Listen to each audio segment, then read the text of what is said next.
to your attention, if that's okay with you. Yeah, okay, sure, yeah, go on. Okay, so he's a 16-year-old, and he basically, I feel like he's experiencing some pretty severe neglect. So, for example, he's told me that he's not really getting food. Well, he's mostly not getting food at home. He said that his parents often leave him alone for days. Cupboard is empty. He's not adequately showered. He often smells like he hasn't had a shower in a while. He's very gruff looking. He's a really sweet, wonderful little dude, but I think he's experiencing some pretty severe neglect. Yeah. And to be really honest with you, I don't know. I'm considering whether I have like a mandatory reporting obligation here or something like that. If I should be reporting this case to maybe FACS or some kind of authority or something like that. Right, did you check the policy? Well, yes, I mean, I tried to check it, but I thought that supervision would maybe be a good time. Would be a good time to discuss his case together, if that's okay with you. James, why don't you just handle it like you would handle any other case? Yeah. I mean, I feel like normally this is sort of the way I would.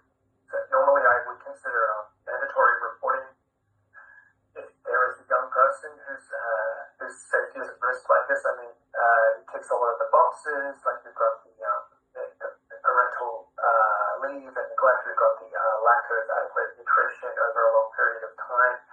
We've got the lack of grooming and the lack of personal care options. I don't think I also mentioned that he only attends school when he is actually able to get a lift from his neighbor, because his neighbor, he goes to the same school as his neighbor, so the neighbor brings him as well, so the parents don't even bring him to school. So there's just a few boxes here that I just think would be worth discussing together, if that's all right with you.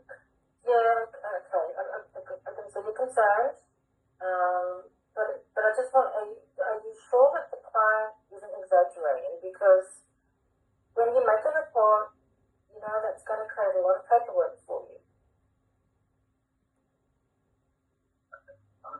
Yeah, I mean, I'm not concerned about.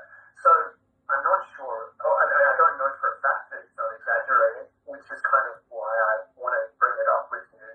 But I'll tell you from my empirical observation, the things that I have reported is what the school has told me. First of all, about attendance, as well as the fact that when I see him, he doesn't look groomed and he smells like he hasn't had a shower, and he's very skinny.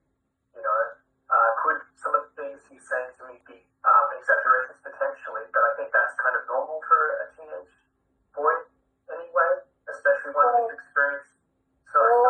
Look, let's just monitor it for now, and just let's just not rush into anything. Let's just monitor it for now.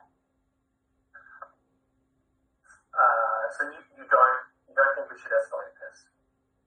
No, I think we should just keep an eye on things, and we'll deal with it later if it becomes a bigger issue. But right now, I think just keep doing what you're doing. Okay. Okay. I just wanted to check that I was following the correct procedure. As I said, check the policy. We'll talk about this later. Okay. Is there any chance that I could get the session notes for today sent to me? Of course, yep. Yeah, I just want to kind of put in the file, if that's okay, that I raised the concerns, with you as well, if that's all right. Okay, James, but what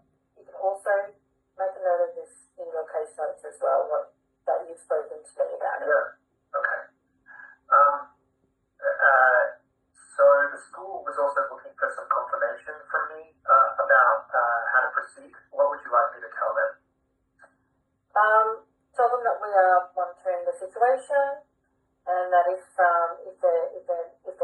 needs to be escalated, that we will do so. But right now, that we have we don't have all the information to make that call at this moment. Okay, all right. I know, I really appreciate your help. Thank you. And I know that I've only been here for 8 months, but I do feel concerned about him. So that's why I wanted to raise the issue.